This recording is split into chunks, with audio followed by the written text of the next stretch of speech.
This video is going to be one of the ghost stories surrounding Camp Opelika.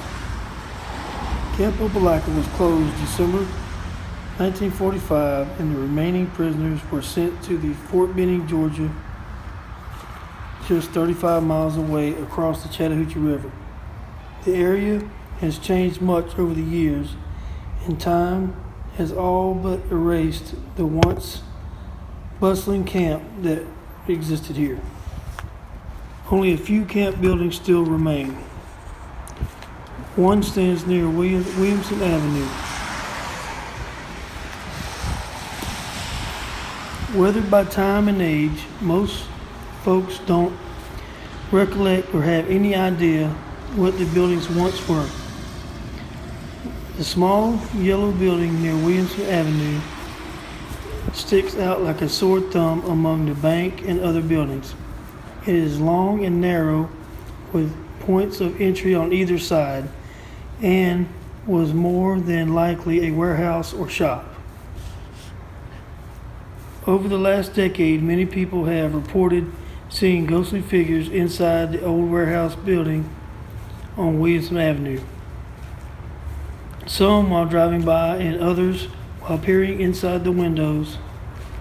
The strange manifestations are said to be wearing the same blue uniforms the prisoners at the camp wore, and most having the letters PW on the back of their shirts. These ghostly prisoners were said to be meticulously working in what appeared to be a shop. In addition, the ghosts of two small children haunt the building, a girl and a boy, both similar in age. The little ghost children have been seen sitting on the front steps and playing in front of the building. The barracks were used for a short time after the war to house soldiers who were returning from war and their families. There are other ghosts of the camp that haunt the opposite side of Williamson Avenue. This location was used as the burial ground for prisoners who died at the camp. Camp reports tell of prisoners' deaths caused by injury, disease, and natural causes.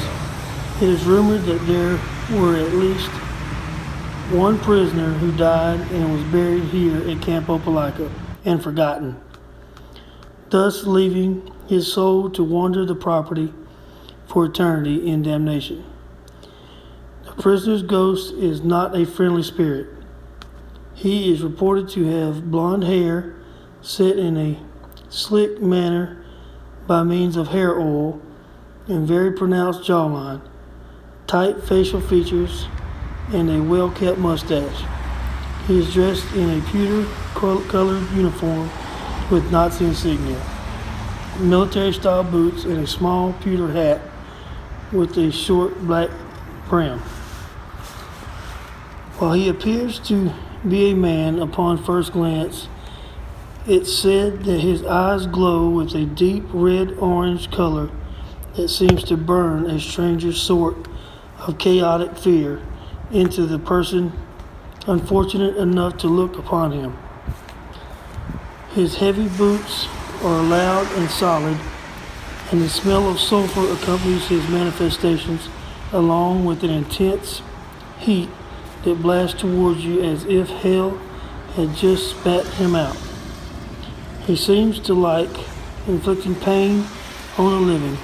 Deep scratches and claw marks have been reported on those who have fell and seen Der Geist, the prisoner ghost, and strange burns manifesting on the skin with no source have also been blamed on the prisoner ghost.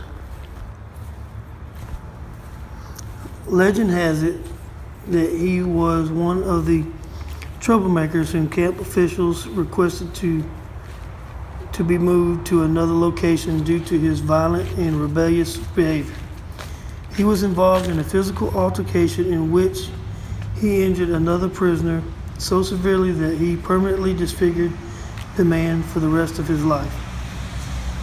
Prison guards broke up the fight, but the hostile prisoner also injured 2 of the camp guards. The prisoner had fashioned a homemade shank in the wood shop from metal tools given to him to build furniture. The guards quickly disarmed the man and sent him to the stockade prison. He later attacked another inmate with a similar device.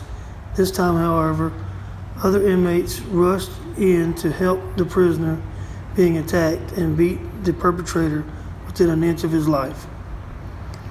He spent the next few days in the camp hospital, where he eventually died from the trauma inflicted on him by the other inmates. The guards had the prisoners who beat their fellow inmate to death dig the man's grave in the burial site, and he was giving a traditional Nazi funeral, complete with a band and funeral procession. The inmates despised the camp commanders for allowing the man to have a decent burial funeral, since the particular prisoner had been the source of so much controversy within the camp and wasn't liked at all. After the funeral, the other prisoners would frequently be caught urinating on the grave of the deceased prisoner. His grave was even said to have been looted by a few inmates for his personal belongings, which were buried with him. So that is just one of the ghost stories of the building left over from the POW camp at Camp Opelika. Hope you enjoyed the video. Make sure you like, share, subscribe, and comment. Let me know what you think. Thanks for watching.